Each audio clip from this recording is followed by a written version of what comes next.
సికింద్రాబాద్లో పికెట్ కూడలి వద్ద బీఆర్ఎస్ నేతలు ఆందోళన చేపట్టారు. బీఆర్ఎస్ సోషల్ మీడియా కన్వీనర్ మన్ని క్రిషాంక్ ఆధ్వర్యంలో సీఎం రేవంత్ దిష్టిబొమ్మ దగ్ధం చేశారు.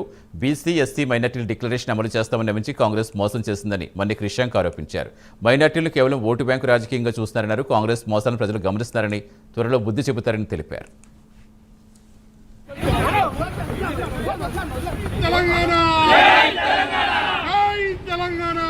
కాంగ్రెస్ ప్రభుత్వం రాష్ట్రంలో అధికారంలో వచ్చిన తర్వాత మూడో బడ్జెట్ అయిపోయింది.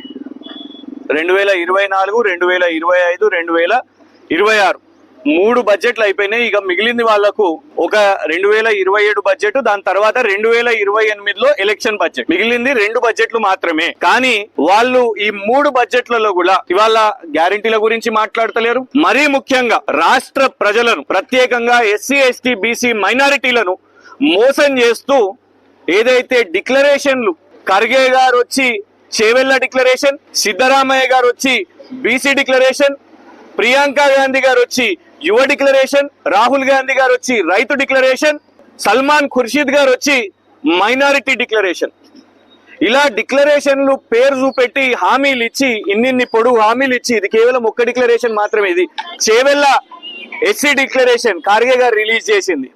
ఇవాళ బడ్జెట్ లో కనబడుతుందా అంటే ఎక్కడ కూడా బడ్జెట్ లో కనబడుడు పక్కన పెడితే ఇవి ప్రకటనలు మాత్రమే. ఆ ప్రకటనల్లో కూడా దారుణం ఏంటంటే గత